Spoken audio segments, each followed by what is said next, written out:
Graça e paz, meu amado. O meu desejo é que a misericórdia de Deus se derrame abundantemente sobre a sua vida e a vida da sua família nesse dia. Eu amo a mensagem da cruz. Mas o que há de tão especial na cruz?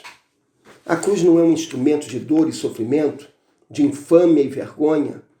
Não era reservada aos piores, aos mais terríveis criminosos dos dias de Cristo?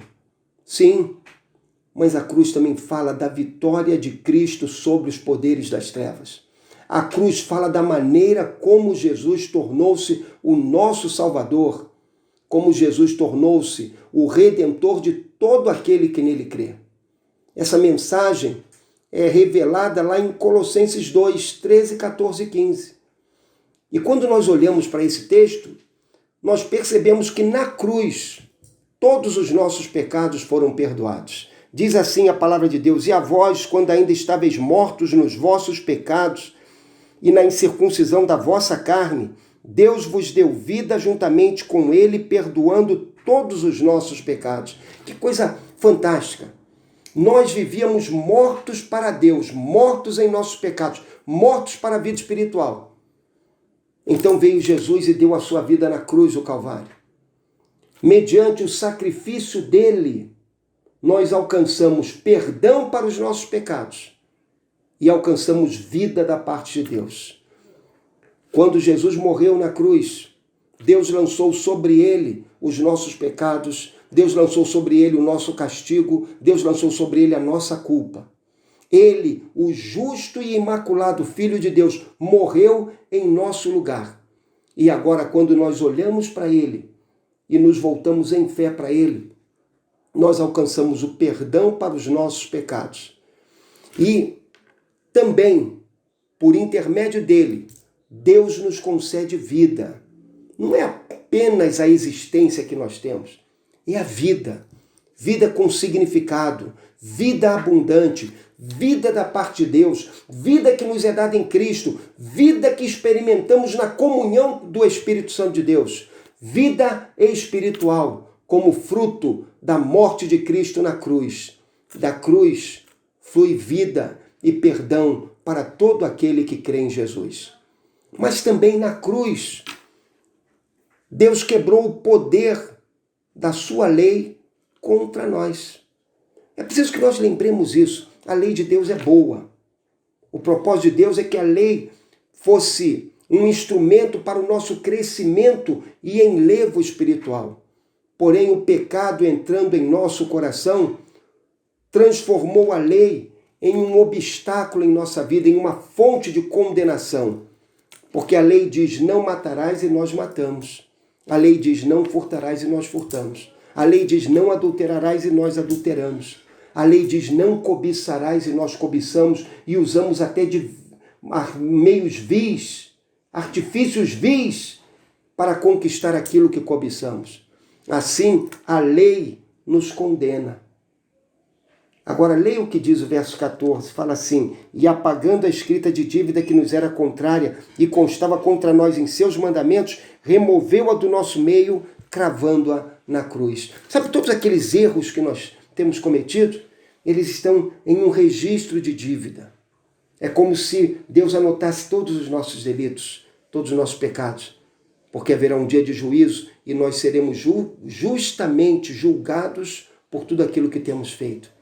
Mas na cruz de Jesus, Deus tomou esses nossos delitos, a escrita da dívida, e a cravou na cruz, para que agora todo aquele que crê em Jesus não tenha mais condenação, porque Cristo, que cumpriu toda a lei plenamente, morreu por nós na cruz, anulou, rasgou, destruiu o escrito da dívida.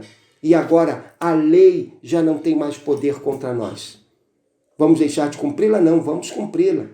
Mas com amor, com alegria, com exultação no poder do Espírito, tendo a certeza de que ela não é um instrumento nem para a nossa salvação, nem para a nossa condenação, porque Cristo levou sobre si na cruz a nossa condenação e aboliu a escrita de dívida que pesava contra nós. Mas, meu amado, ainda amamos a cruz, porque na cruz Jesus despojou todos os poderes das trevas.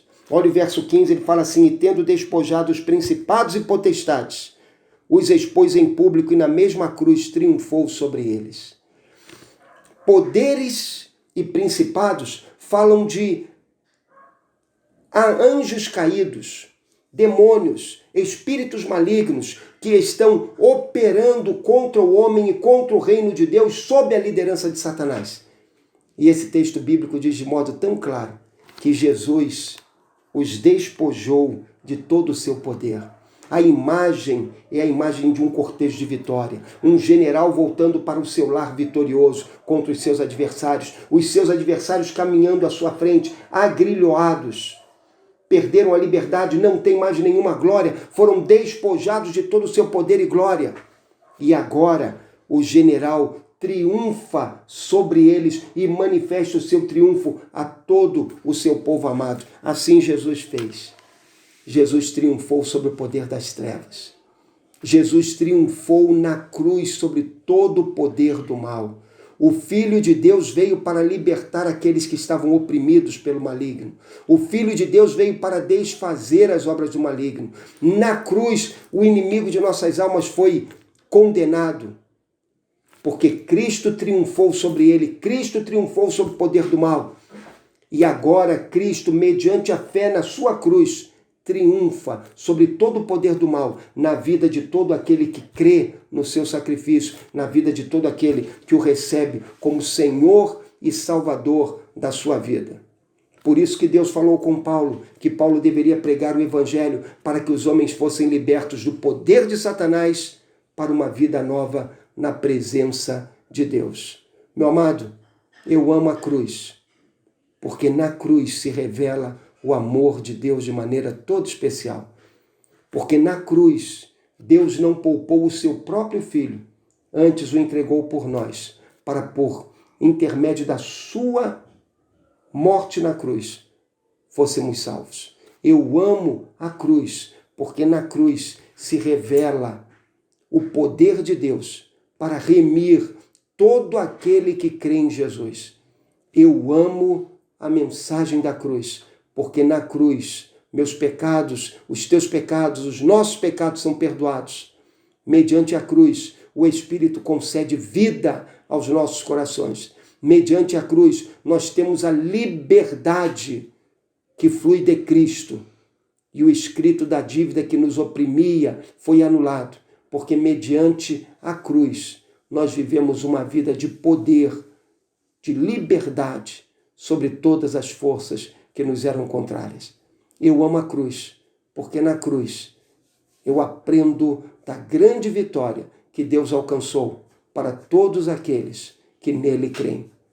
Espero que você também possa amar a cruz e possa viver debaixo do poder da cruz. Que Deus te abençoe.